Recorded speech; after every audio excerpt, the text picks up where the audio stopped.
Hello, everyone. I'm Nick Lemick. I'm the Chief Operations for Elite Tactical. Joining us a little early here. Feel free in the chat to introduce yourself, and also we can, if you have some questions for Byron, you can write those in there as well.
All right, Byron should be joining us quickly here. He just texted me a little bit ago. Hi, Nick.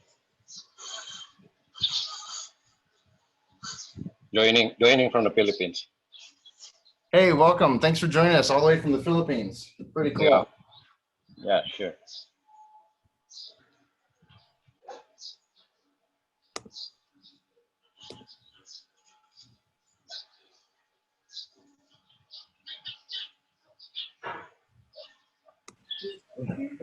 You told me Daniel. Okay. Yo, how y'all doing? Hey, Byron, how's it going? I'm good. How you doing? I see recognize Frederice down there. How y'all doing? Can you hear me? Yep. Okay. Looks like we're doing good. We should have about 116 more people joining us. So, Wow. I have never seen Zoom hold that much. it'll be interesting. Yeah, I've never seen Zoom hold that much. How you, man, how's everything in your world? Right now, it's a little crazy right now. There's a curfew in place here that starts in about an hour. And then downtown Omaha is locked down with National Guard and police. We've had a couple nights of pretty bad violence. And then on Saturday, we had a business owner shoot and kill one of the protesters. And there's a lot of friction on that. The county attorney came out today and said there'd be no charges filed against the man who shot the protester, and things are getting ready to boil over. It's very tense here in Omaha right now. Yeah, I can only imagine, man. And put you guys in my headphones. Just because of the whole situation, and now I'm sure it was quite inflammatory. And on my end, man, it has been busy. It has probably been the single most busy day of kind of being on the business owner side of this thing, to be honest with you. Yeah. One of the big things I've noticed is camera crews right now. Yeah. Camera TV stations calling up and asking for that close personal protection. It's just there's opportunities out there right now, and there's opportunities too without putting yourself in too precarious of a situation. If you stay smart and stay with your team, you can do that. Yeah, 100%. There's always a smart way to get through it. There's always a smart way to do it. no matter what side of the fence you're on, no matter what your views and opinions are. I was talking about this with the guys in our group the other day during our live session. It was kind of like, hey, how do you work certain events? How do you work certain venues with this stuff going on? Blah, blah, blah, blah, blah. My whole opinion was, you know what? Like, when I'm working, I don't care. I'm not here to have an opinion. I'm not here to get offended. I'm not here to have an emotional issue. My emotional intelligence is 100% directed to what I'm hired to do. You know what I'm saying? Because it really, in my industry, if you can't be like that, you're going to really, really have a tough time finding contracts unless you find something that aligns with your values. You know what I mean? And I mean, I don't know how many rich people really truly align with your values, but that's your demographic then, maybe someday, That was one of the biggest thing. I don't know if everyone knows. I did take Byron's course, the Executive Protection Training Day, which is great and valuable training. Thank you. Took that course, but one of the big things, and one of the things you're gonna talk about tonight, is being that the professional who has that soft touch, but also knows how to understand the job, understand what you're doing, understand how you're working for this person in that professional, courteous way. Even if something is politically you believe in a certain thing one way, you can still do your job and protect the people that you need to protect, and still maintain your own values. That's exactly. The whole thing is keeping people safe. That's number one. And that's a value that spans no matter what your political views are, keeping people safe. Yeah, man. No, it should. Absolutely should, man. It's an interesting period of time we're in. From the COVID to this situation, it's things are moving. Things are moving in some interesting directions. So should I wait a little bit longer, or should I just jump into it, or? Let me see if Michael's on here. He's our chairman from ASIS here in Omaha. Cool. I'm gonna turn my fan on real quick.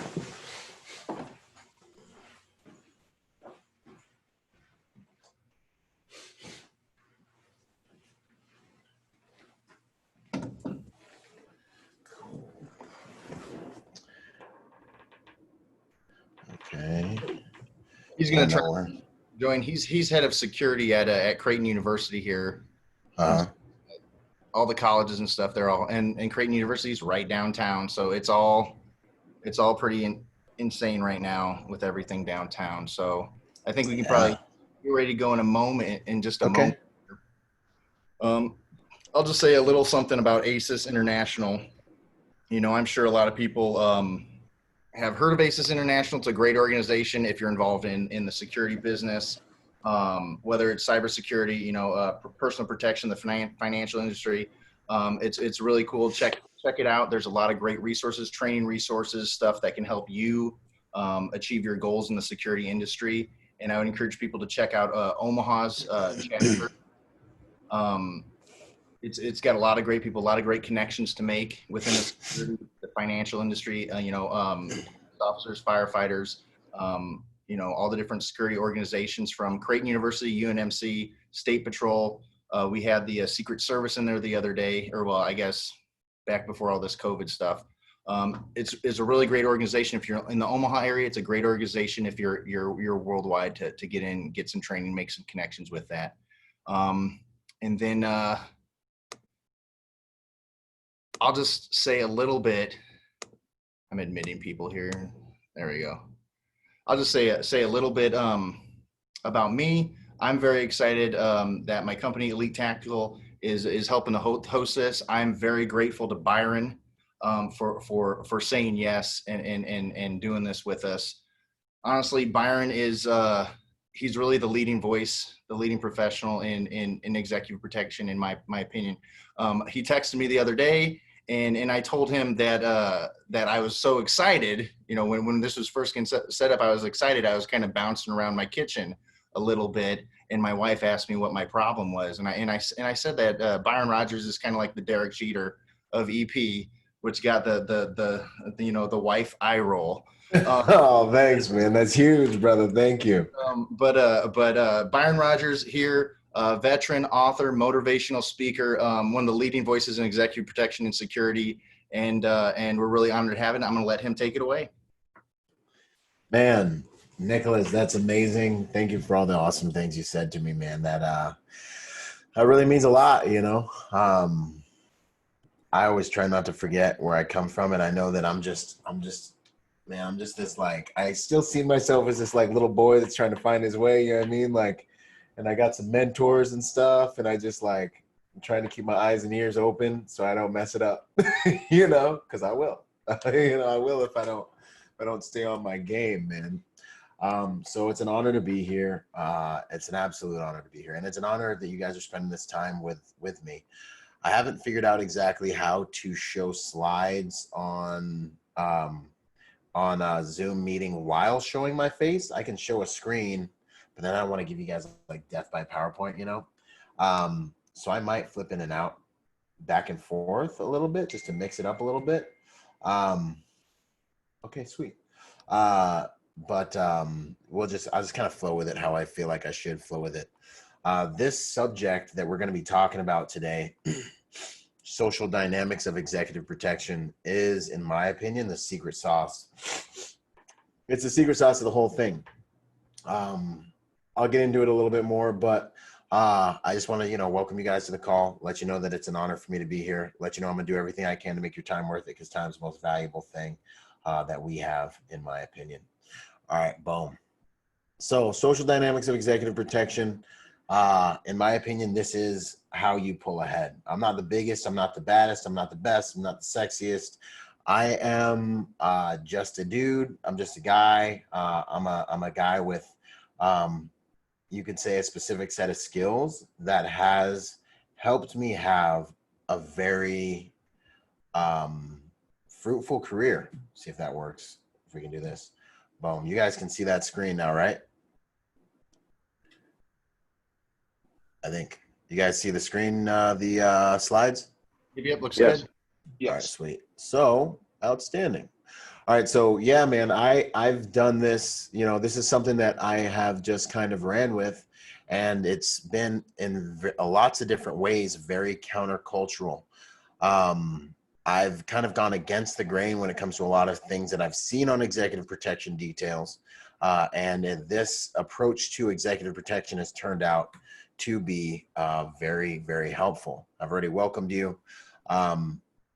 And a little bit more about me. Byron Rodgers, former Marine Corps infantry, multiple combat, multiple tours to Iraq. I'm a double psychology major. So, I've got a degree in counseling psychology with a minor in forensic psychology. CEO of Bravo Research Group, a boutique private security company out of Southern California. I've got an executive protection school that you guys were just hearing about. We're doing some pretty awesome things there. Got 120 students within the first few months. We're kind of taking over the industry in a new way, and helping people get into the industry as well. Executive Protection Lifestyle brand is one of my brands. It's all about executive protection. I've been doing executive protection since 2008, and I started off, we hit about 60 some odd countries within the first year and a half. And then we did that on repeat for about 7 years. I broke away from that, started doing domestic security contracting. And between Miami and California, rebuilt my career multiple times, and worked every client demographic that the industry has to offer that I'm aware of. So all I've done since I was 21, I've had 2 jobs, Marine Corps infantry and then executive protection. Since I was 21 years old, I'm 34 now. Today, we're going to talk about social dynamics of executive protection, relevance, principles of social dynamics, team social dynamics, and then we can go into kind of a question and answer period where you guys can fire away. You guys can hammer at me. I'm going to pull myself back up so you guys can see me as we run through some of these. Don't want to death by PowerPoint yet, but then we'll end with a Q&A. So who needs social dynamics? Everybody, no matter what your job is, whether you have a badge, whether you don't have a badge, whether you're working at a bank, whether you're a plumber, a referee, an executive protection agent, police officer, you're going to need social dynamics. I would err on the side of saying that your ability to be effective at your job hinges largely on your social dynamics, and it hinges largely on how do you interact with different rings of spheres of social influence. So you've got an internal sphere of social influence. These are the people that are inside your office. And then you've got these social influences that you're going to be running into when you're out doing your job. The way we interact with people is really what this art form is all about. And it's about bringing more consciousness to that process. And it's about more consciousness, more deliberation to that process, but also using kind of a guided path to get what you want out of that process, and also help other people get what they want as well. So who's this for? I think everybody needs this. And I think the world honestly would be a better place if people were more, not just, I don't want to use the word intelligent, but we're more deliberate about the ways they communicated. So here's some principles. I'm just going to kind of run through. We're going to be on this slide for a minute, but when you have a confrontation or when you want someone to do something, one of the first things you really need to understand is what the other person needs and what the other person wants. In executive protection, a lot of guys come to us with a background. Hey, I'm a former police, whatever. I'm a federal agent. I'm, former military. You're a made man in another industry. So then you have to take this like kind of psychological like jump from being like the man in one place to now being like just another civilian trying to get somebody to do something. Whether it's, you're trying to get through to the lady at the front desk, you're trying to get that special service you need. Sometimes you have the money to do it, but a lot of times you've got to just get it done, and you need rapport, and you need to get that. It's like your own version of a hostage negotiation, essentially, right? You're at the FBO, the Flight Base Operations private jet airport, and you need tarmac access, and they don't usually give tarmac access, but which basically tarmac access means you need to be able to drive your car out on that runway so your client can go straight from the jet into the car. How are you going to get it done? You've got to get past the lady at the front desk. You know what I'm saying? So you got to learn how to work that, man. And this is really where you start to implement these skills, at least where it's externally focused. But, when it comes to your team, that's another kind of important place. When it comes to your employer, it's another important place. When it comes to your subordinates, when it comes to your clients, you still find yourself using these skills, right?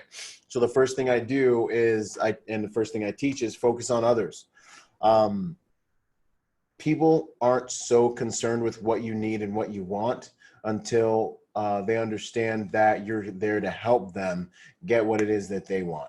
The sooner you can align your goals, and you'll hear this kind of theme run through the whole entire thing, the sooner you can align your goals with that person, like, hey man, like, I'm dealing with the concierge at the hotel. Concierge at the hotel is looking at celebrities every single week. You know what I mean? Like CEO from here, celebrity from here. Like for them, I'm here, and it's a holiday because I'm the big wig with, whatever celebrity, Kanye or whatever Fortune 50 company CEO. I think I'm a big deal. For him, it's a slow Tuesday. I'm saying, like, this is what they do at the hotel, so I've got to make sure I have the optics on everything. I let them know, hey, you know what? My goal is to get my client in and out of your hotel, have them have a positive experience so we can get you a nice white envelope at the end of this stay. And so I can maintain integrity, professional integrity with my client. Now, we just aligned our mission. His mission is to have us have a good experience. My mission is to have us have a good experience. We on the same team, and let's make this thing happen. I'm not competing with you. Ego is like non-issue. Whatever's happening culturally or socially or, whatever demographic they're part of, non-issue. We're on the same team, same mission. We got to get this done. So, you want to focus on what the other person needs, or like today, we got a new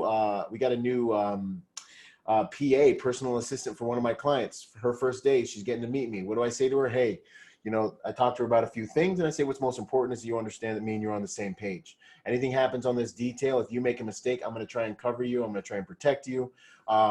And basically, I hope that you do the same thing for me. You see me making a mistake, you come to me, let me know. We can fix it in-house. I got your back, you got my back. So now we're forming these relationships throughout the whole fiber of the team or the structure that's there to serve. And these relationships really, you develop a social network that's worth everything. Because when you start making mistakes, or when someone else starts making mistakes, it's this social network that gets you the assets you need, and that gets you the coverage you need when the boss comes down and says, hey, what about such and such? You know, what about Byron and his performance? Like, I don't know, is he a good guy? Blah, blah, blah, blah, blah. What about Jessica? Is she okay? Well, if you have these relationships in place, it becomes to be in the best person's interest to actually protect you. Whereas if you're in this mode of competition or, you know, measuring pencils, as we'll say, you can find yourself in a position where it might be in their best interest to dagger you real quick. And that's not good for anybody in business, right? So focus on the other people. People open up when you focus on them. It's disarming to them. Find out what their motivations are. Find out what they're all about, what they want, you know, in life, beyond work. Find out what type of person they are. Find out what pains them. If you find out what upsets somebody, it is one of the most valuable things that you can understand, because if you can create commonality there, you're creating instant rapport with them. You have a whole entire line of inside jokes. You have a whole understanding into the deepest parts of their psychology instantly. Let them know you're there to create a win-win situation. And this is where it becomes highly visible that this whole strategy is not a nefarious, deceptive, manipulative strategy. Your goal needs to actually be to create win-wins between you and the people you're working with, because for a few reasons. Because if they understand, if you can be genuine in trying to create win-win situations with the people you work with, the person who creates the most win-win situations is the person people want to have the most influence. So creating win-win situations, that's the person everyone feels safest with, to have the most power and to listen to the most. So when you look at the equation, especially if you find yourself in an oppositional situation, like, oh, this guy at work, you know, he's popping shots at me, he's talking crap at me, da da da da da. If you can focus on him, find his motivations, find his pains, and find a way for you to create a win-win situation, and you can actually come to him and say, hey, dude, you know what? I know we've had our differences, but here's how I think we can both get what we want. You know what I mean? And you can actually, you can set up a win-win between the two of you. You disarm him and you recruit him. And now he's on your team, and now you're gaining power from that once adversarial relationship. And for me, it's like, I don't, you know, for me, it's just the most constructive thing to do. You know, I'm not like over here Mother Teresa in you. You know what I mean? Like, I ain't trying to save the children. I'm just saying, if you have professional goals in your workplace, this mentality is actually the smartest and safest and less corrosive mentality. So I see problems, I see personality conflicts as just equations I need to solve, just equations I need to work. And those first couple really helped me work that out. Make people feel good. You know, this one kind of comes down to, as an agent, sometimes you come in contact with people and you have a tendency to feel like you need to be the man. You know what I mean? Like, you feel like, you know, like, hey, I'm serious, I'm private security, you know what I mean? And like, there's this thing going on where you're trying to kind of get this respect sometimes. And especially me doing this at 21, like, it's really, you got to figure it out. What I found is, you know, being more relaxed, being more human, being more personable, not being so serious. Actually, like, if I break the ice first, the person is relaxed. They're like, okay, you know, this customer's not going to be annoying to deal with and not be a headache. And they relax and they open up and they give me what I want 100 times easier. And if I roll up there and I'm like, yo, top flight security, and I'm like, I can't even do it, you know, and then I'm like serious and all, like, kind of bringing stress to them, like, yo, this is very serious business. We've got, you know, the president of Burger King coming through. Like, it's not good for business, you know. They'll remember someone who's positive, who's confident. You know, they might be stressed out because they've had to rent out 500 SUVs over the course of the last day because of your client coming into town, but you put them at ease. You say, it's okay, we'll get through it, boom, boom, boom, and you work with them. One of the quickest ways to get someone to open up is to start asking them questions, but they have to be the right questions. They have to be intelligent questions that show that you're listening to them, intelligent questions that show them that you care and you're trying to understand them. So asking questions is another tactic that's very effective. And the person that's asking the questions is controlling the conversation. So keep that in mind as well. If someone's asking you questions, you know, you decide whether it's in your best interest or not, but pay attention to the fact that they are controlling the conversation. I've also learned that vulnerability, giving them a piece of yourself, giving them some information is also very disarming and will cause them to open up as well. Validating someone is another huge way to do that. You might not like everything about the person. You won't actually, probably almost definitely. But if you can learn how to pick something that's good, that you genuinely think is good, and you give them that, like, hey man, you know, like, I did notice that you did this the other day when you were walking away from the client. That was pretty solid. Hey man, I did notice that you do X, Y, and Z, and I really appreciate that. Or can you show me how to do that? That will place them in a place just psychologically where they're going to be like disarmed. They're going to feel like the man. If I have an adversarial relationship, especially with someone, and I want to start to like soften them up and I want to create an ally centric relationship with them, I'll start to validate them, the parts of them that I can stand, and then I'll work the rest of this equation in. I'm just being real with you guys, you know what I mean? And then I'll work the rest of the equation in, man. Default posture when you're interacting with people, in my opinion, should be professional, respectful, pleasant, relatable. That's kind of like the way I think it's very effective to go through life, you know, depending on what your job is and all those different things. We're talking about social dynamics. That's like the stance, essentially, you know, professional, respectful, pleasant, relatable. So you have two different spheres of social relationships that I was talking about.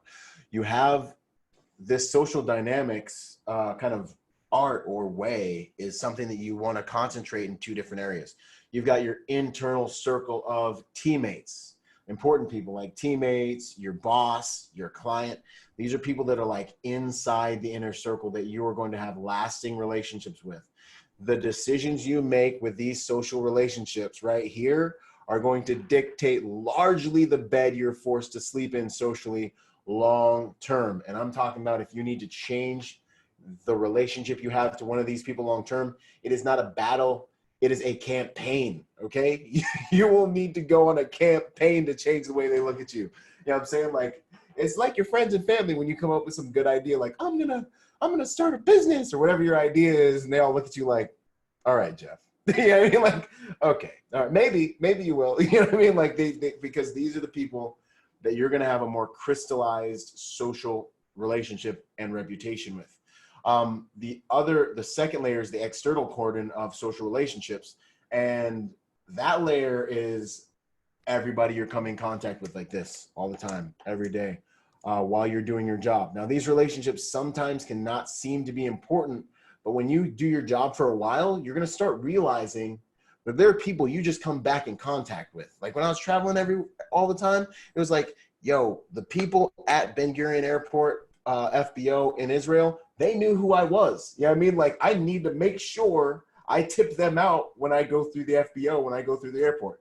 The people at the Lanesborough in London, they knew who I was. I need to make sure that we keep good rapport and we don't leave the messes everywhere. And I don't have security agents acting like, you know, they're the clients to the hotel and stuff like that. You know what I mean? So this second cordon, this external cordon of people is very important. And so kind of they're the cordon of people that teach you that you must keep congruence and accountability with yourselves in the way you're interacting with people all the time. Like today, I had one today where, you know, I did this huge casting call to fill this detail, talk to all these dudes, you know what I'm saying? And one dude didn't get selected, and he was calling me to try to find out what he did wrong, right? And I kind of took my time getting back to him. I was busy setting up a whole security detail, you know what I'm saying? But I called him today, and he was like, oh man, what's up? Like you could hear in his voice, like, oh, now you need me. You know what I mean? And I had to eat crow a little bit, like, and I did get back to him. I didn't leave him hanging, you know what I mean? But still, I kind of took my time, you know. So and you could hear him like, oh man, well, hey, look who's giving me a call today, you know, because we all know what's up. We know every security operative in the stinking whole of California right now is a hot commodity, you know. I got security operators that are like on a scale of 1 to 10, they're like 6s. And I'm like, yo, man, normally you call these guys, they jump at it. Now they're like, throw a couple more dollars in there, maybe some benefits, and I'll show up tomorrow. You know, like now, you know, because everything's crazy in California, you know. So I say all that to say, you got to work these relationships both internally and externally and consistently. And you can create an environment for yourself where your words really, really have an impact. And thus, your work product has a huge impact. And it makes you more efficient and more effective at whatever your job is. And then you really start to see the fruit of these relationships that you've been acquiring, procuring, manufacturing, nurturing. These relationships start giving you fruit. And then you're doing your job. And people are like, you're getting things that other people can't get. And people are asking you why. And it's because you've been deliberately working with these relationships in alignment with these values, you know, and that's kind of the fruit that I've seen come from being more deliberate about this way of human interaction. Okay, so one of the other huge principles is you have to always be authentic. People are all natural psychologists. Like, it doesn't even matter how all the other things you think of them. I feel like there's something inside humans that know when you're being deceptive and that know when you're being not genuine and they know when you're not being authentic. So you really want to make sure that you're buying what you're selling. You know, that's a big one. Another big social dynamic key is don't outshine the master. So this is from a book, 48 Laws of Power, Robert Greene. One of my probably all-time favorite books that really started me on this journey. Everything Robert Greene, in my opinion, is pretty amazing. The Art of Seduction I wasn't too impressed with, but the rest of the books, like Human Behavior is his latest one. It's another one that's amazing. If it's Human Behavior, it's his latest book. I think it's called Human Behavior. I read it. It's basically a master's in psychology mixed with an extremely pragmatic, kind of socialistic kind of lens. If you read this book, you'll probably be more socially evolved in your interactions than like 90% of the people you interact with. It's an amazing book. So Robert Greene, 48 Laws of Power, don't outshine the master is one of the principles. So when you're trying to gain rapport with people, especially if you have a boss or a client or anyone that you don't gain anything from outshining them, be very deliberate to not say, you know, yours is bigger or better than theirs was. It's one of those dangerous things that we can kind of slip into without thinking about it, right? Never say more than you need to. So in relating to people, you've always got to be somewhat cognizant that people are fickle. So you give them information, there is a probability, there's a chance, there's something that would say that, you know, as things change, their opinions may change, and this is something you have to be very careful of. So never give them anything that's too chewy. You know what I'm saying? So they say never talk about religion, politics, now vaccinations maybe. I don't know, they kind of changed, but never give them something that is too chewy that they can change their mind on later, because today you might have the right opinion, but when they change their opinion, it can be an issue. This is big in executive protection, where you have one client who holds gigantic sway on your paycheck and your livelihood and everything else. But I would say as a good practice just for professionalism in the workplace, I'd never go into anything that really gives someone too much room to grab onto me with. Hide your vices. So we all have vices. All of us have vices. it will make you less, it will make you a much harder target as we think about social dynamics in the workplace, if you just make it a habit of hiding your vices. And that includes things you don't think are vices, but things that can trip you up, like little things like smoking or chewing or whatever it is that are your vices. You know what I mean? I'm always very careful to hide those things, because all you need is for someone to have one more thing to try to say negatively about you, to tell the client negatively about you, to tell the boss negatively about you. This social dynamics, it's a 360-degree, how am I communicating in my environment? I mean, it can even go into body language, right? So I always try to hide my vices no matter what they are, even if I don't think it's a big deal and I don't care what anyone's opinion is. It's not really about me caring what other people's influence is. It's me protecting myself and my livelihood and my reputation from the ebbs and flows of other people's opinions. Appearance is communication. There's another big one. It is very important. So I got one of my first security details. Client sits down next to me. He's like, "You're doing pretty good. You know, I like you, blah, blah, blah, blah, blah." And he's like, "There's a lot you can tell by the way a man clips his nails." And I'm sitting here. I'm a Marine. Like, I just came back from Iraq. Like, what are you talking about? You know, he's like, "By the way a man clips his nails." Now, I got my poker face on, so I'm not going to look right at that moment. You know what I'm saying? I'm just like, "Yes, sir. Yep, absolutely." And then he's like, "I can tell you're good because your nails are clipped. But other guys," he starts going on this rant about how, like, dudes don't clip their nails and have dirt under their nails. It tells you everything you need to know about them. You know, their birth sign, you know, their bloodline. he's like going in depth. And I'm just sitting there like, he's talking about me, but because his culture, they won't insult you to your face kind of culture. You know what I'm saying? So they're like nice about it, you know? So next day I went back and I clipped my nails. But that's a very gentle example of something that I've seen play out horribly in my industry, where you just have to accept the reality. I think if you're going to be a realistic thinker about the world and humans, there's just so much to be said for profiling. Dun, dun, dun. You know what I mean? Like, people profile. You're profiling. I'm profiling. We all profiling. Someone walks into Starbucks. We look over. Instantly, our brains are going, can that human kill me? Can I kill that human? Do they mean harm? Let's look at what they're wearing. Look at their body language. Are there injuries I can attack if I have to fight them? Are there bulges on their clothes? This is what my brain's doing. Your brain's probably not doing that. You know what I'm saying? But we're all profiling.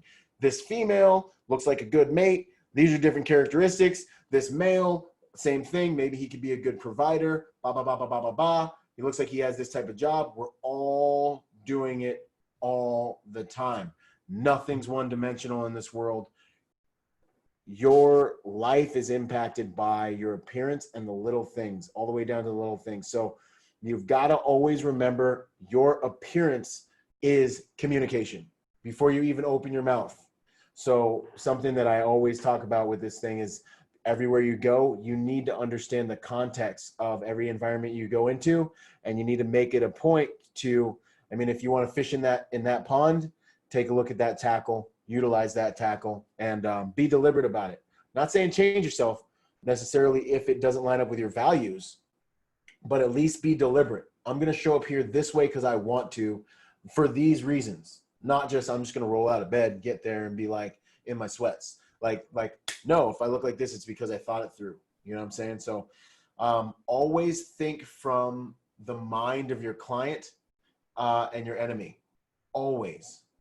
How do I look? And I mean this for law enforcement officers, think from the eyes of the public and your enemy. You know what I mean? Like, how do I look to these people? How am I interacting with these people? If I was one of these people, how would I want me to deal with me? You know what I'm saying?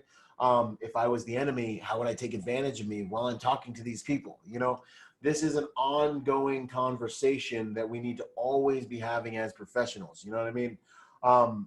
my lens is a protection centric lens. It's a security centric lens. So that's most of the information I'm going to be like the perspective I'm going to be giving you. But in my opinion, the conversation that should never stop in your mind is, how do I look to the people that are paying me? How would they want me to look? And how do I look to the people that might be trying to kill me or my client? And what would I be doing if I was in their position? This perspective translates directly into conversations where you're trying to understand somebody, someone's trying to overcome your argument. You're constantly listening to their argument, and you're literally trying to improve their argument to defeat your argument, because what's most important in an exchange is truth, not being right or wrong. Not that, in fact, you'll gain more social equity if you can admit that you're wrong realistically. So this posture of think from the enemy's mind isn't just like an ancient samurai principle, but it is a very salient principle that I believe if you pay attention, you'll see it all throughout your day, almost every day of your life.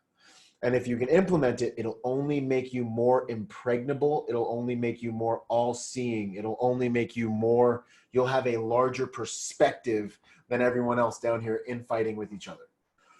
And perspective definitely turns out to be power in the long run, in my opinion. Here's a good one. Do no harm. Now this one's tough. And there are times when this principle isn't quite the approach. Like there's times on a detail when someone's got to go. You got to go, man. You got to go. But for the most part, I've found on security details and even in corporate environments, when there's a bad apple doing bad apple things, trying to throw people under the bus, wilding out, thinking they're the best dancer, you know what I mean? Like run around the office and doing things that are not okay. Very often, they're going to wrong a number of different people. Very often, it's just a matter of time until they fall on their own sword.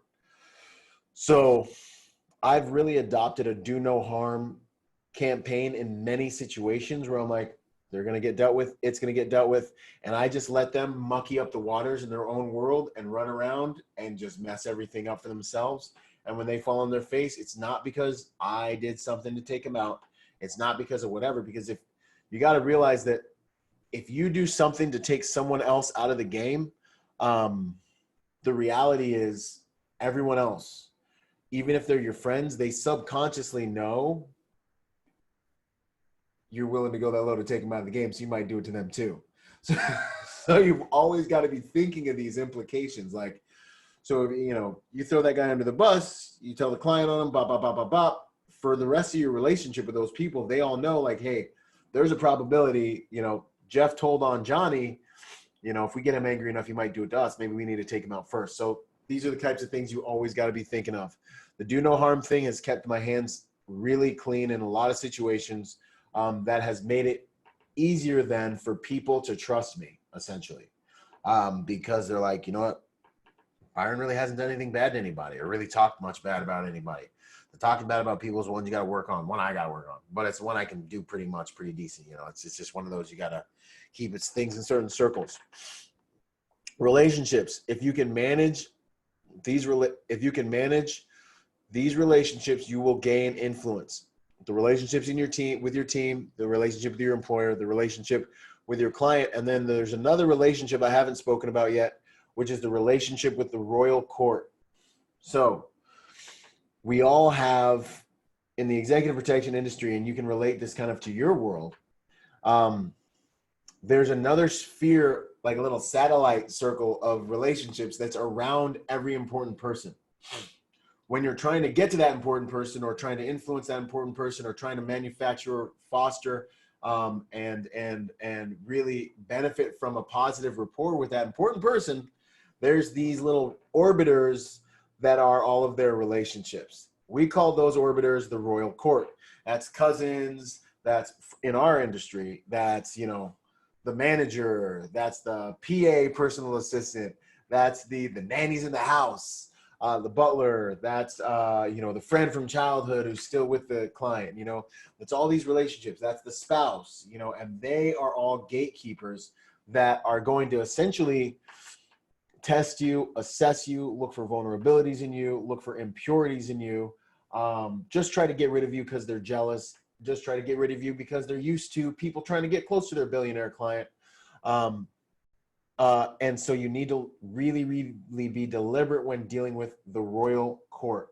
The royal court is kind of something that we see a lot of people get wiped out from in the executive protection industry, because what happens is, you think you're going to get closer to the client by being close to these people in the royal court. So you open up to them. You try to be cool with them. You tell them things. You start to manufacture a relationship with them. You know what I'm saying? And if you say the wrong thing, you give them something that's too chewy, they take that information back to the client. They put it through their lens of, this person's not good enough to be here for you. Give me points because I'm selling this person out, and you can trust me because I'm here to protect you against these, security idiots or people that are these knuckle draggers, that just want your money, because I just want your money, but I'm here to make sure I'm the one that gets the money, not them. This is real EP. You know what I'm saying? This is real EP. Story. Yeah, I know, right? It's the truth, man. So, you gotta deal with them and realize that they're not necessarily your friends.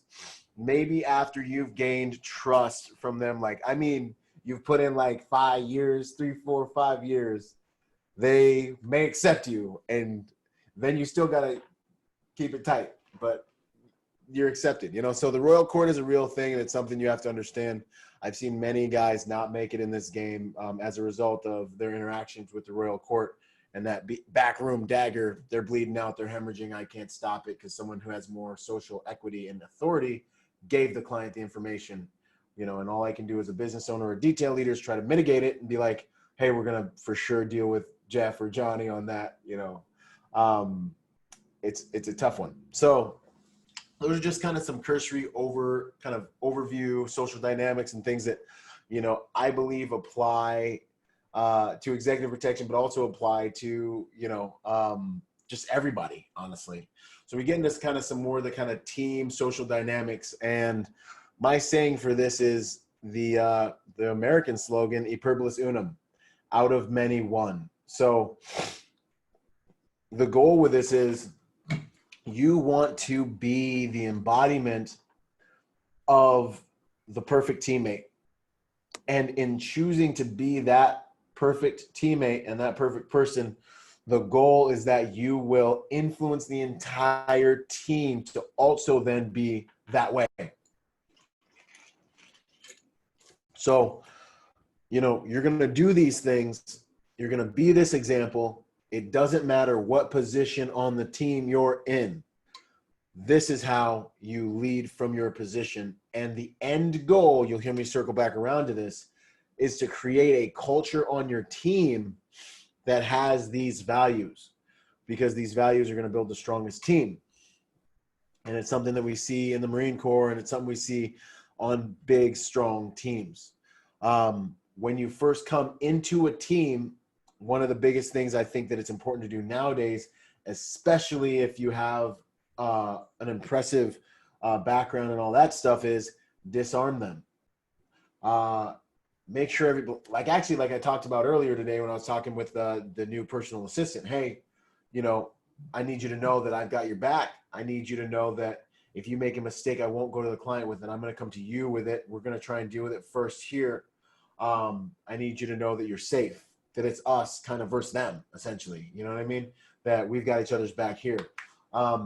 When you come on a team, in my opinion, the best approach is glass half empty, but you got to know your value. It's, I've done some things, I've seen some things. I don't know how things are done here. Me being in this industry for, umpteen years and working every client demographic that I know of, I've got a fantastic wide brushstroke of experience on the spectrum of what this industry has to offer. However, if I go to another detail tomorrow, I need to shut up. I need to wait, and I need to understand what that client wants in that environment. Maybe that client hates it when people wear black. You know what I mean? Maybe that client hates it when people, use certain words or rent certain vehicle brands because they got beef with this, but their company has beef with that other brand. I need that information from that environment in order to survive and then eventually thrive. So when you come into that team, they are a rich, even if they're doing a million things wrong, all the information you need from that environment, experiential information, even if they haven't digested it and they haven't dealt with it intelligently, the experiences, you need to extract that experiential information from them so you guys can be efficient and effective. And maybe you need to help them with strategies, but that relationship needs to be greased, and that relationship needs to be a really open one-way, two-way street. So when I go to a detail, it's, hey man, it's nice to meet you guys. My cup is half empty. I'm here to learn. I've done a lot of things. I know how to do a lot of things, but I'm here to understand how you guys do it and how we can win with this client. I'm just going to be paying attention, listening, taking orders, and doing hard jobs for a while. So that is the disarm. I'm not here to take anyone's job, anyone's client. I'm here to play my position and play it well. At first, they probably won't believe you, but as you are being genuine and authentic and consistent and congruent, they're going to realize, hey, this is a guy that really wants to do these things this way. He's a guy we can count on. And once they start to be like, you know what? Freaking, he plays shortstop. We put him at shortstop. He plays shortstop. We put him at third base. He plays stinking third base, man. Like, we put this dude in the outfield. He's holding down the outfield. You know what I mean? Like, once they realize, you know what? This guy really is a team player. That's when they start to trust you and you start to gain influence. And the relationship really starts to open up. With everything you do, this next principle, you want to make the team stronger, right? So sounds simple. However, it can get kind of tricky, especially when you're new and you want to make a name for yourself. Client gives you a compliment. You got two choices. You can say, thank you, client. You know what I'm saying? Like, that's what I do now that I'm here and I'm so tight. You know what I'm saying?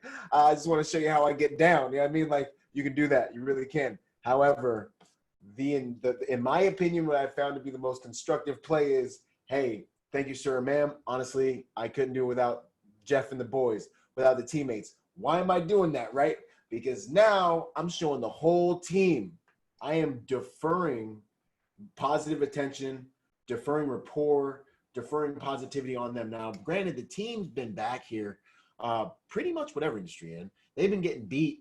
They've been getting their old news. You know what I mean? The client's not like still in love with them. They're like old toys. They're like a bunch of old toys, right? So the client's like, you mean these guys? You know what I mean? Like, I brought you in as a breath of fresh air, fresh blood. You know what I'm saying? Like my new shiny thing. You got to realize you're the shiny thing. That's half the stinking battle, right? You got to realize you're just the new shiny thing. And in my industry, billionaires get new shiny things like every 10 minutes, right? So you got to understand when you're the flavor of the month. And this strategy protects you from just being the flavor of the month and then getting discarded. So client gives you a compliment. You say, hey, honestly, sir, couldn't have done it without the boys. They're showing me how things go. And they're awesome. You really have a great team here. I'm glad to be a part of it. Now the client's going, okay, interesting. You just put value back in the team. The whole entire team gets to see you do that. You're winning your team over and you're strengthening your team's rapport with your client and your team's reputation with your client. And what you're going to learn, and what I learned and what I think based on my experiences, is that making a team strong turns out to be the safest way to go about building equity. So let me tell you what I mean. If I build all the equity within myself as a professional, I'm the man, I need to be here for it to be done right. When I fall, it's going to be horrible. It's going to be terrible. But if I'm sharing in victories with my team, I can either share in defeats with my team, or my team, if they're healthy and I fall, they can go to the client and say, hey man, you know, Byron's really been doing really good. I know he made a mistake, sir, ma'am. We really apologize about that. But overall, like, we really think he's a good guy and really believe he's more than salvageable. It was just a fluke. And that means something, because you guys have been deferring any compliments and any victory you've been having to each other as a body, as an organism. It protects you all. It also makes it harder to get rid of any one of you, because it's, hey, we just got a really good team. Oh, great job, Jeff. We just got a really good team. Hey guys, good job tonight. Yep. Yep. Everybody was out doing their stuff, playing their position. So this whole kind of like team centric thing makes it really hard for any client to target one person, single them out, and get rid of them. So everything you do all the time, and if you can get everyone on your team to buy into this, when it comes to, I mean, even when you're dealing with a boss and you guys are in whatever lower level position, it's the same principle. If you can get everyone on your team to buy into this, and this is kind of why, you know, Nick, you hear me talk about in my school, you hear me talk about how this is so important, because I want to impermeate the whole executive protection industry with this way of doing executive protection. But if you can get your whole team to buy into this, this is when you have that dream team that ran the same client for like a decade and trained, you know, the client. And it's like, yo, those were good times. We were traveling the world. Everybody was relatively safe. We weren't like all worried that one guy was going to get whacked. Dudes weren't stabbing each other in the back like every 10 seconds. Like, and this is what it can turn into real quick. You know what I mean? Like, it can turn into, you know, so this is something that you're selling to the guys, and you have to do it by example. You have to be the guy that's like, yo, boom, it's because of the team. And then the whole team will be like, I saw what you did there. Why'd you do that? And they might not ask. You might have to tell them why you did it. So, you know, covering each other's backs. There's another one. So somebody makes a mistake. You do not capitalize on the mistake. This also walks hand in hand with the do no harm. Anything happens negative in the team, someone falls, whatever, you have to go to bat for them if they're still salvageable. And that's something that, so like if a guy doesn't seem salvageable and it really is time to get rid of a guy, this is something that, in my opinion, the whole team needs to come together on. The whole team needs to talk about and choose to do together. And they need to go to that guy and they need to tell him straight up what's about to take place before it's that time. So the guy has a genuine opportunity to curb his behavior. You guys will all know if he can do it or if he can't do it. So you're already going to know what's going to happen next. And if you guys do decide to get rid of somebody, you know, because you know there's the ones that you're like, this guy's just, he's not going to make it. You know what I mean? The ego's too big. He's just not going to listen. He thinks he's the best dancer. He knows all the, he knows everything. God bless him. You know, just leave him alone. But that's something that I believe the whole team should talk about, because if you do have situations where one leader's just like, ultra, let me whack this dude because it'll make me look good to the clients and make me feel powerful and all these different things, what ends up happening then is everyone else on the detail goes, yo, the assistant DL or whoever it was just like threw dude under the bus and got him out of here. That can happen to any one of us at any point in time. And we'll talk a little bit more about that. It weakens the whole team dynamic, because the easier it is to lose one, as easy as it is to lose one, is how easy it's going to be to lose another one. And you can be that another one if you've had just a bad day. You know what I mean? Like you take a wrong turn on the way to, you know, the wherever place. There's construction on your path. So covering each other's backs, sometimes taking hits for things that aren't your fault, is another thing that it's amazingly powerful to let your teammates see. If you're in a leadership position, covering your guys is something that will give you a type of equity and respect that people would pay for if they could, that leaders would pay for if they could, that is priceless. When your guys see you go in there and you take lashes for the team, they'll follow you into almost anything and anywhere, something that I mean, I've seen in the military. So serve them. So you always want to be thinking about how you can serve the team, you know, how you can do little things for the team, refill the waters inside the CP, you know, you just kind of always got to be finding work and finding ways to serve the guys, especially if you're in a leadership position. This will gain you more equity and more influence. That whole kind of doctrine of servant leadership is one of the most powerful doctrines, because you got people that are going to listen to you for multiple reasons. And in the realm of social dynamics and me being able to get someone to do something for the right reasons, because it gives me a better work product in the end, kind of that whole servant leadership way just works 100 times better than the person just listening to them because I have them by the neck because I got their paycheck and I got their livelihood. You know what I'm saying? Like, we all know the difference between these two types of leaders. So I say anytime you can, keep the team healthy, make sure the team's fed, do these little things to show the team that, hey, I'm about serving the team. I'm about taking care of the team. And your guys will be more truthful with you, then they'll be more loyal to you. So always focus on serving the team. Lead the team regardless of position. So if you talk to my guys, everybody on the team's a leader. Good to go. Everybody on the team's a leader. You're with a guy who does something stupid at nighttime, you're both getting written up. You know what I'm saying? Because you were with them. You know what I'm saying? Everybody's a leader. Everybody. I don't care. I put you on the street. If we're in Iraq and I put you on the street corner to set security while I'm having a conversation with, the other squad leader or whatever, I need you to lead me and let me know what you're seeing so I can make decisions. Okay, good to go. So like, if you're the advanced guy, you better lead me from that position. If you're the close protection guy, I need you to lead me from that position. I need you to feed the team, me, everybody information from that position.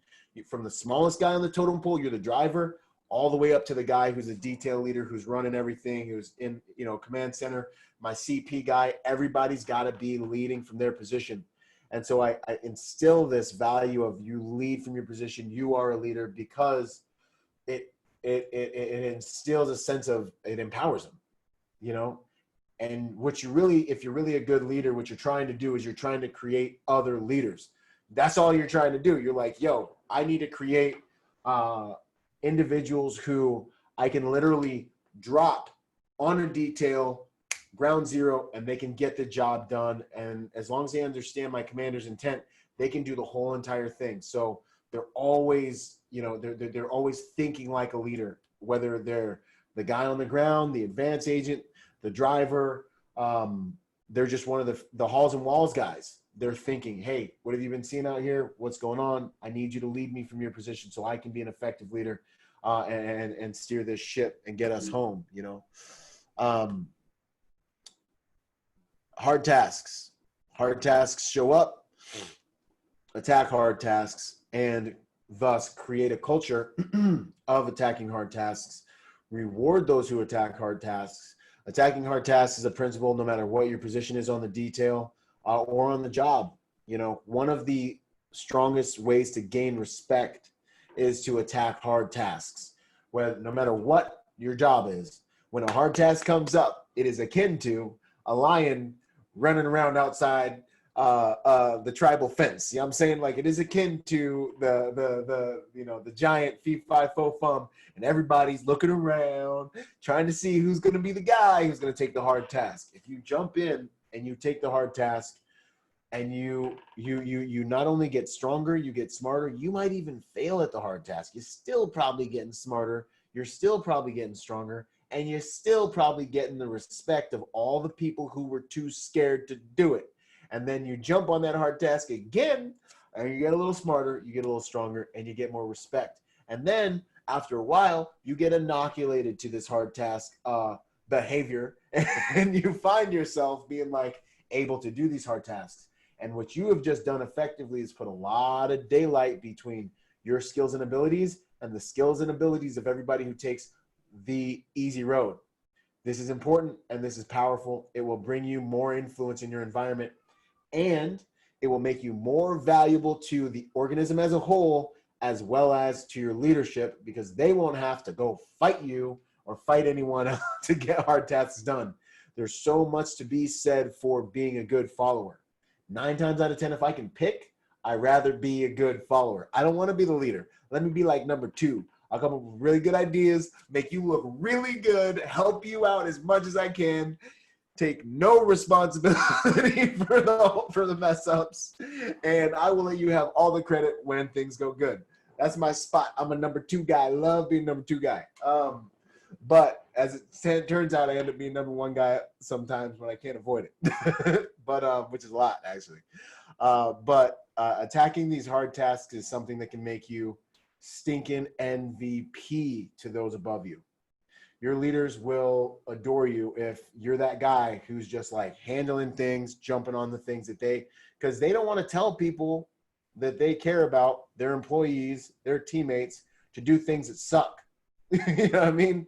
So when you're the guy who's handling it, now you don't want to always be doing the things that suck, but if you're able to, you gain equity with the team and with the leadership, being the guy that attacks hard tasks, and then you get your turn out of the way. Next time someone else can jump on it. You know what I mean? So attack hard tasks. Understanding that trust is not given, it is earned. Understanding that that's not something that, you know, someone should just give you because you guys are on the same team. You may be on the same detail, but you need to deliberately work on earning everyone's trust on your detail.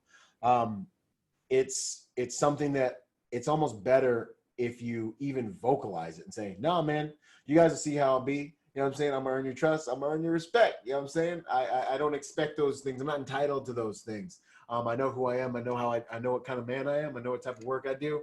And, you know, I'm honored to be here with you guys, and I'll earn your respect.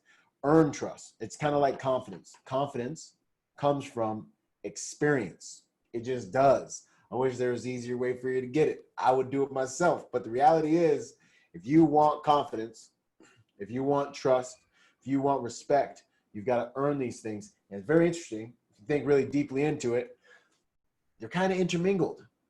You know, what is the most valuable form of respect? Self-respect.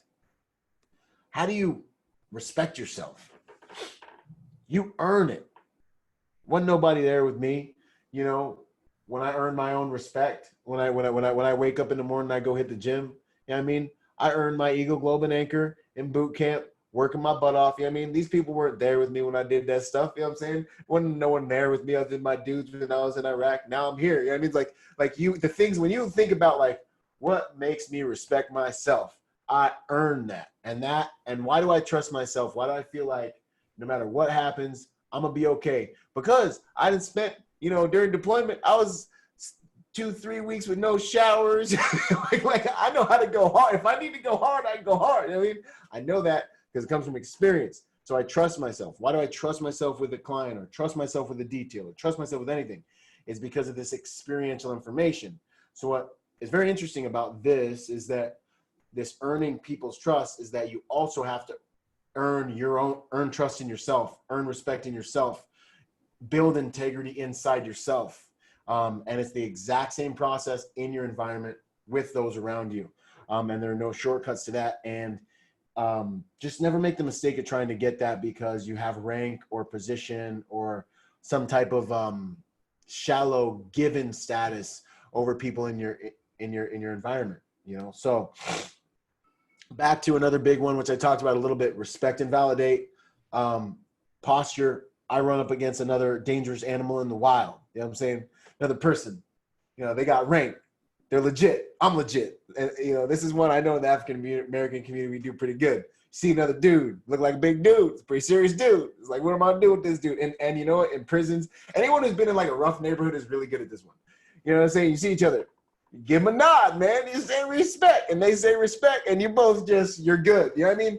And you got it out of the way. Now you're cool. Now you don't have to fight. You know what I'm saying? Like in some hoods, you know what I mean? Like this stinking one principle goes a really long way. You know what I mean? I'd be all over the world. I'm in Africa.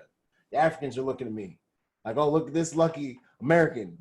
You know what I'm saying? Like he's not one of us. You know what I mean? I'm over here like looking at them. Yo, got to give that nod, man. Got to give that nod. You know what I'm saying?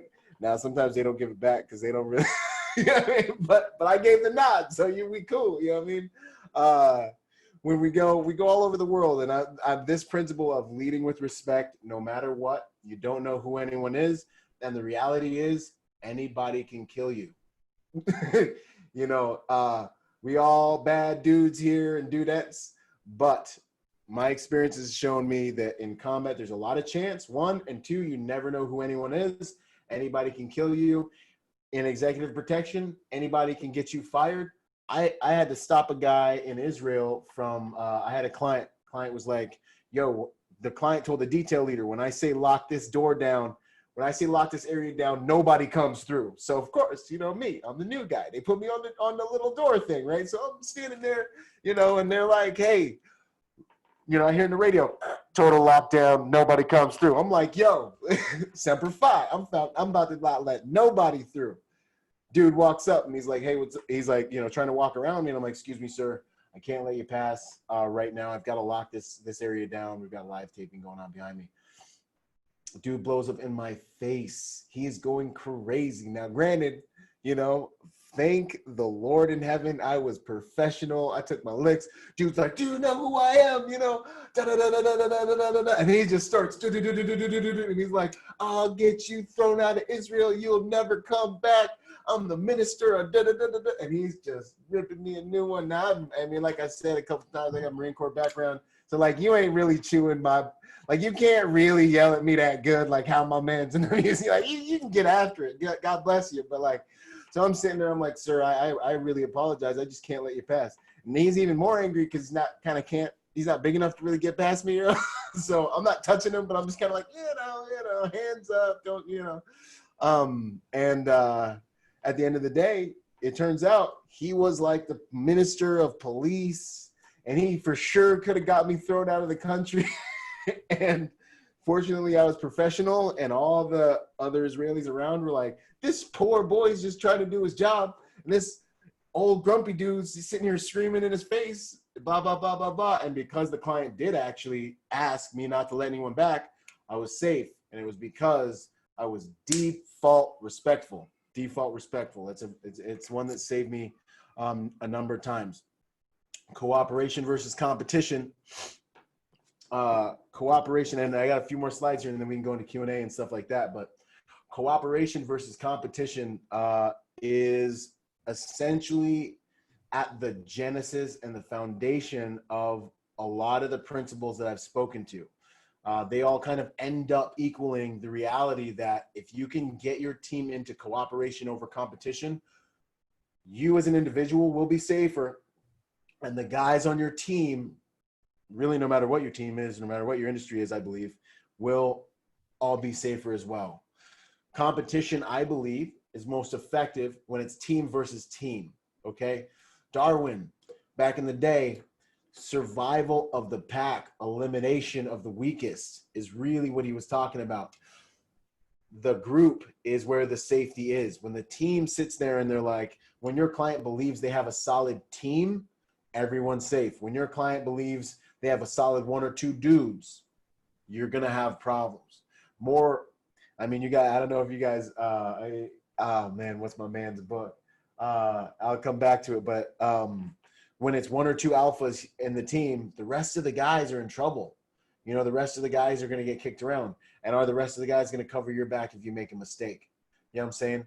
You want your clients, you want people that are, you got, you know, 18 cops patrolling the area. If you guys are all building each other up, making each other look good to the public, you know, even if somebody does something wrong, hey, you know what, such and such, he's a good officer. Maybe he had a bad day. Hear him out, blah, blah, blah. But you still want to build up your teammates. The overall feeling is, hey, we got good guys on the force out here. We got a good squad of dudes out here. You know what I'm saying? And that's really where the safety is when it comes to client service provider relationships. You don't want to outshine your teammates because it works two ways. When then there's trouble and they try to pinpoint one or two people, the team takes the whole blast, and it's that linked shield, it's that shield wall, and it can help give you guys enough time to figure out what the problem is, who the problem is, and how you can fix it. And then you can present a unified front. Losing anyone on any one of your teams is expensive. So it's something that should be very carefully considered before it happens. The easier it is for someone to get fired, or the easier it is for someone to get let go, or the easier it is for someone to get kicked off a security detail, that's how easy it's going to be for you to get kicked off of the security detail.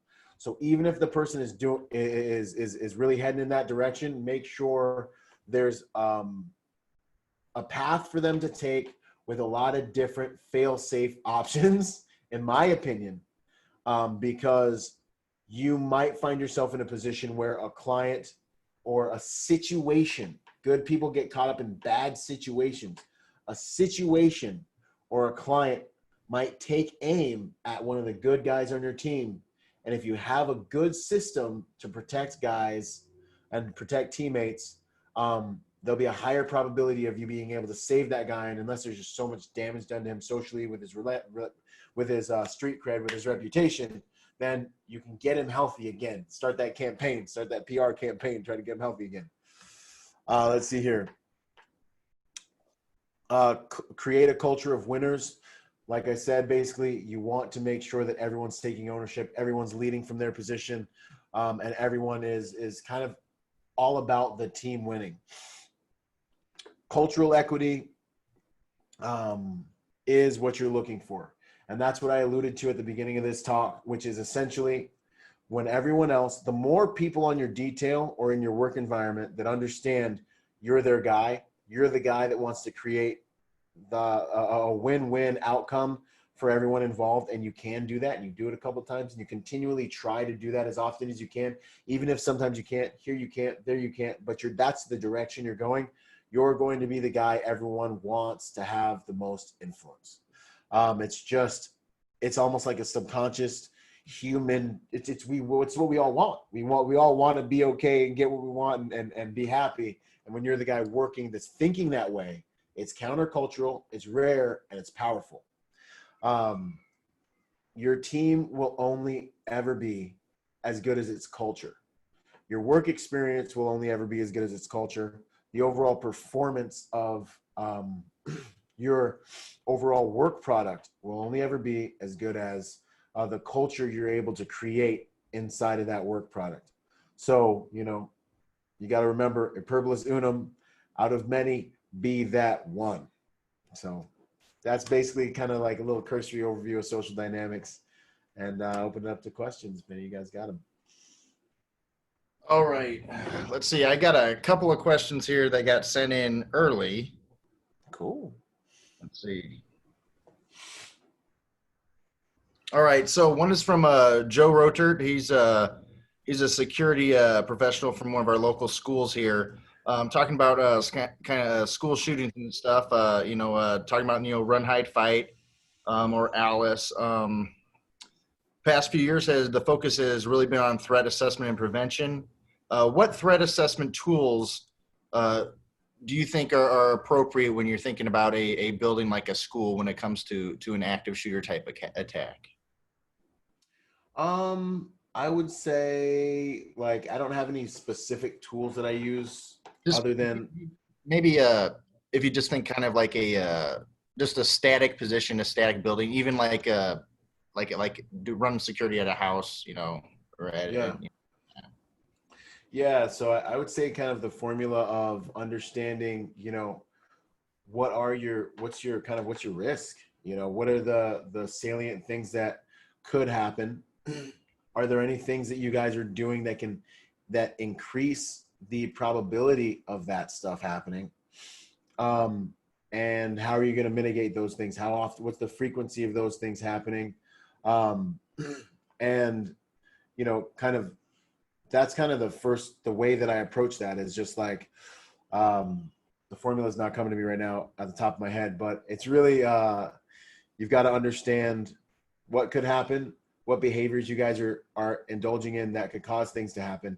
And then you just come up with security contingencies from there. So if I was starting off to build a strategy to protect a school, which I have done, I'm going to think about the daily flow of what takes place at that school. I'm going to walk the campus. I'm going to look for vulnerabilities. I'm going to look for the ways that people move on and off campus. I'm going to look for things that I'm going to do if, where's my most likely place for something to happen? Where's the worst place for something to happen? Where are my security assets? Where's the farthest place for them to get to? What kind of strategies do I need to put in place for people that are here at the farthest place away from my security assets? And then you kind of like build it out from there. It's kind of like, okay, so with regards to the security strategy, how many layers am I putting on this onion essentially? They come on property. I want them to see security. I want it to be that there's a high level of accountability. So there's going to be a security guard in a place where they can see me. Who's going to physically take the kids or take control of the kids from their parents? That's going to be another place. It's going to be a key place where I'm going to want an authority figure. What kind of presence do I want to maintain on campus? And then kind of build it out from there. So you have systems, locks on doors, information technology systems, all those fun things. You have people, what personnel, what manpower am I going to put in certain places to make sure that I keep, a security presence, and come up with different strategies within that ring. And you kind of just go from there, and you look at the things that happen on campus, and you really come up with, because your campus, your school, what's going on there.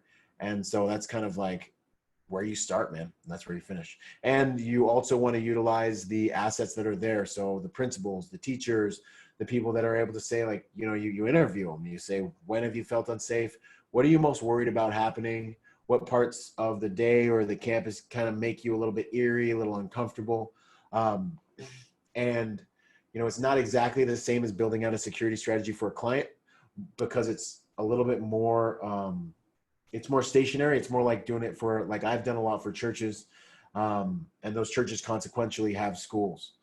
So yeah, man, that's just, hopefully that gives you some ideas of where to start and how to go about building that strategy out. All right. The next one is from Steven Slater. He works for the city of Omaha. He asks, Byron, how do you see the current pandemic situation impacting executive protection now and in the future? The current pandemic situation, I think in some ways it's shutting certain, so it's in my industry, in my world, it's caused me to evolve in a number of different ways, which has been pretty cool. So certain parts of the industry have shut down. I'd say like 30% of the industry with regards to events, anything that's event centric, celebrity centric, gathering centric, shut down. Church clients shut down, school stuff shut down, acting, singing talent, you're chilling right now. However, right now, every security professional I know and can find is downtown dealing with the riots. I got, and residential stuff is through the roof. Site security stuff through the roof. How much money am I losing today? Dude, right now. In my office, how much money am I losing today? Seriously, man. No, seriously. The second I get done with this, I got to make like calls and get guys in positions, But so I'm finding that my private clients, the people who already have the money, and the corporations that already have the money, are finding more value in the private security industry right now and the private security professionals. So all those clients that are like the big companies, the tech companies, all those different things, the instability in our world is validating the idea of having in-house security or having security assets. And the more that instability increases, the more it'll validate kind of the bedrock security functions. You know what I mean? Not so much the extracurricular ones, but the bedrock ones. Not that the other ones are extracurricular, but things are changing very rapidly in kind of that trend or that direction, in my opinion. All right. Here's this one's from Michael Rayner. He's president of our ASIS chapter. And this is great because you've actually written a book on this. Really? What was the greatest challenge in your transition from the military to civilian life? And how did you overcome that hurdle? My greatest challenge. So I've written a book called Social Dynamics. No, I'm sorry. Sorry, I'm on Social Dynamics right now. I've written a book called Finding Meaning After the Military. I got it on here somewhere. And it really just is kind of a manual about how to survive in the 1st Civilian Division. My favorite psychotherapeutic discipline is logotherapy, which is purpose-centric therapy, a style by Viktor Frankl. Dude survived the Holocaust and was able to come out the other side with this therapeutic discipline as a result of his experiences there. And he was working on it before he went in, and it held him over. So it's a way of thinking. It's very strong. And I believe works for everything. I call it the alchemy of the mind, right? So let's see, my greatest struggle, honestly, be vulnerable with you guys, be straight up with you. There was a period of time where, how should I say this? It wasn't a matter of feeling sorry for myself necessarily. I went through a little phase of pity partying. And my ex-girlfriend at the time was like, I think a former version of you would think you're just being a weak little right now. And I literally was like, and I remember being like, but then I remember thinking, you know what? She's right, because I'm forgetting who I am. This adversity of finding a job and surviving and thriving in this new world I'm in has got me so defeated that I'm forgetting who I am. You know, so I'm forgetting to find my identity outside of the former identity that I created by the grace of God. You know what I mean? Like, how did it happen?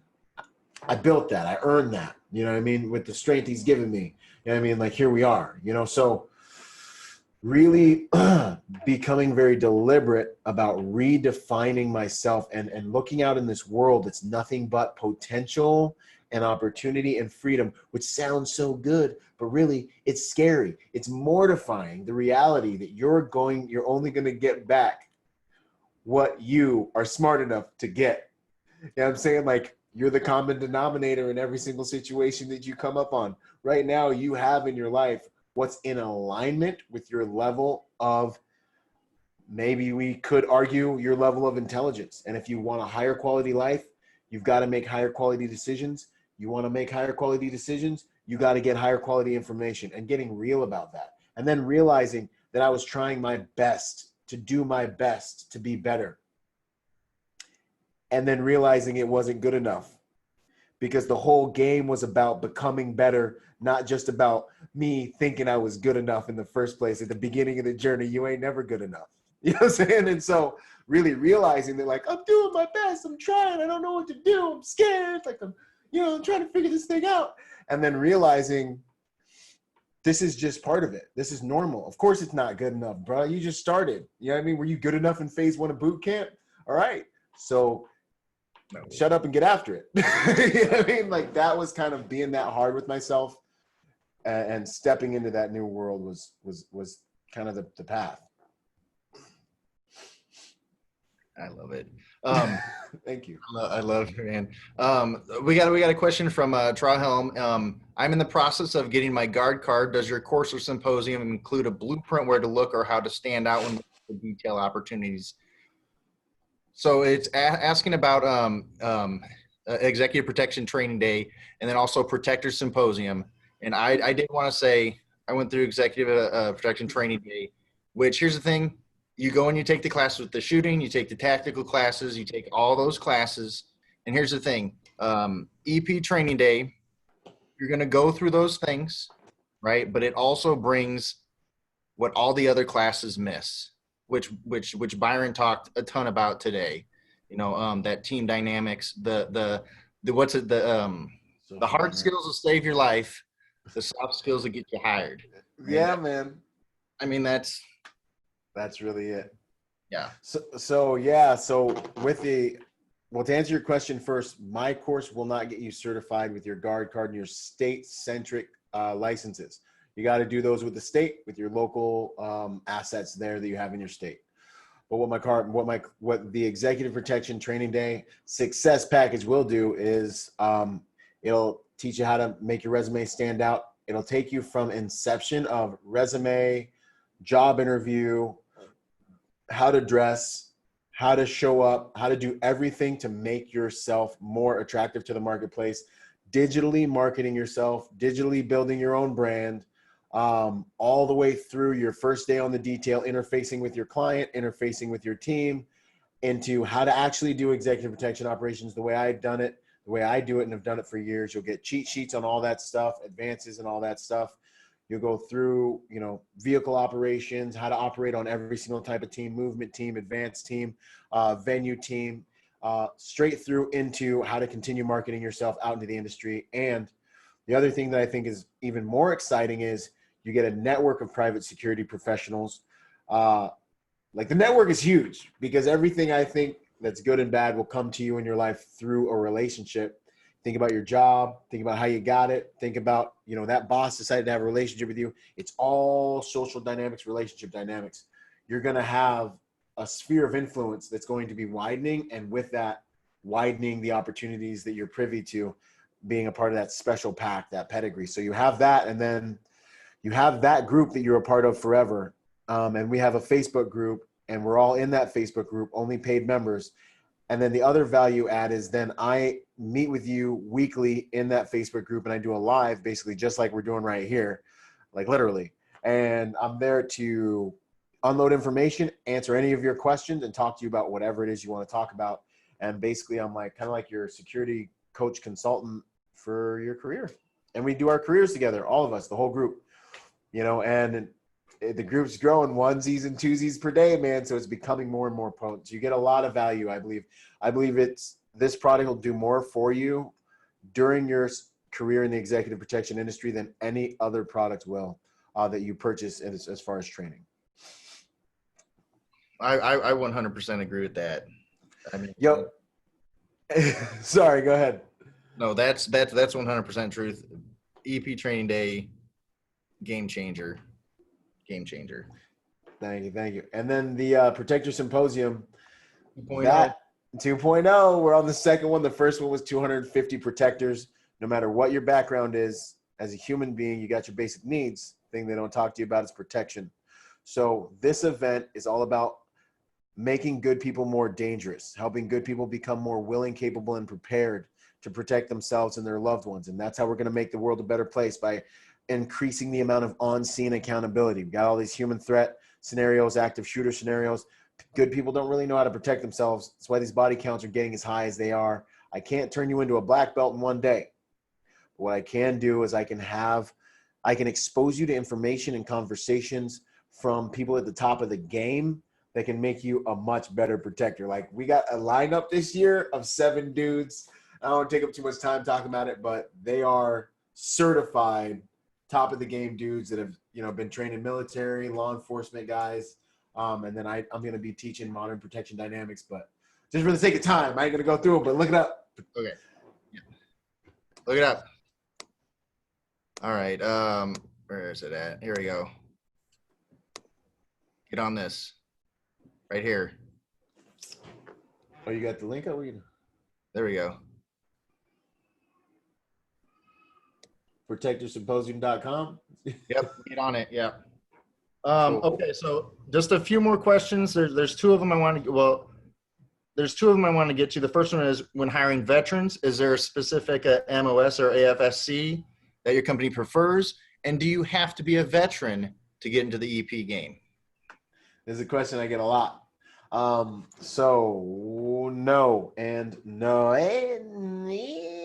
I'll tell you this much. I do like to see military guys with military backgrounds.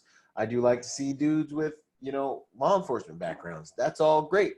But at the same time, those backgrounds can also be trouble. It can be a double-edged sword because, and as far as civilians, I love to see civilians that want to get after it. So there's different dynamics. I'll try to go through really quick. The law enforcement guy has been used to doing things with a badge his whole entire life. So he's kind of not realized it, but he's like the hot chick at the bar. People just do things for. You know what I'm saying? Now, usually you have to do some work to help him understand, like, this is how you really get people to do things for you when you don't have a badge. So there's a friction point there. There's ego there. There's, I know what I'm doing. I've done all kinds of stuff. This is just security. It's easy. That comes from both military and law enforcement guys. So you got to overcome that. Got to understand that there is a finesse to the private security industry that is centric to the industry, you know, to what we do. So with both military and law enforcement guys, you got to overcome that. And the military dudes are just too hard. Like, they're just too rough around the edges, and you got to be like, hey, bro, we're not in the sand anymore. Like, take the dip out, okay? And, you know, like, I need you to be classy right now. I need you to be classy. Like, think classy. Like, go watch. Like, I come up with a movie for them to watch and be like, act like those people. No, but military dudes, and that's me too, you know, like, you know, you got to go from warlord to guardian. So with all of that having been said, there's not an MOS I prefer. I can work with anything. And with the civilians, they kind of suffer from like an inferiority complex. So they're like, I'm not military or law enforcement. Like, can I even play? But the reality is, some of the dudes at the top of the game are civilians. Elijah Shaw, Christian West, Jared Van Dries, all these dudes are at the top of the game, nothing but civilians. and you might have to prove a little extra being just a civilian, which is good. Let that make you prove that extra. You know what I'm saying? So the industry is wide open for everybody. Anybody who's willing to work and be respectful and have good character, like, let's work. All right, the last question I want to make sure we ask, it was from Deb from Centric Security. She asked, is there anything that keeps Byron Rodgers up at night? Anything that keeps me up at night. No, I keep things up at night. General Mattis in the house. Anyways, nah, man. For me, do you remember when he said that? It was so good. Anyways, yes, 100%. And it does keep me up at night. I go to bed at 11 o'clock. I wake up at 4 a.m., maybe 5 a.m. For this reason, I don't want to let the grace that's been given to me in this life be in vain. I got it tattooed on my back in Latin, Corinthians 15:10. Look it up. But I should have died many times in Iraq. I was born with my umbilical cord wrapped around my neck on Halloween night. Scorpion ran out from underneath the bed, scared my family. Like, there's been a lot of close calls in my life, and I'm not that smart, and I'm not really that, not that good, man. I'm pretty mediocre at a lot of things, you know what I'm saying? But I'm lucky to be here. And so I am most concerned with just living this stinking thing to the fullest. I got hit with 62 pounds of explosives in Iraq. Like, I should be gone, you know? So I'm thinking all the time, like, how can I make a contribution because I've been given another chance? And like that for me is heavy, and it gives me strength to fight when just to keep fighting. Like, I don't care. There is no top. There is no end. There's just as far as I get until it's lights out. You know what I mean? So that's my ethos. So that's kind of the answer to that one.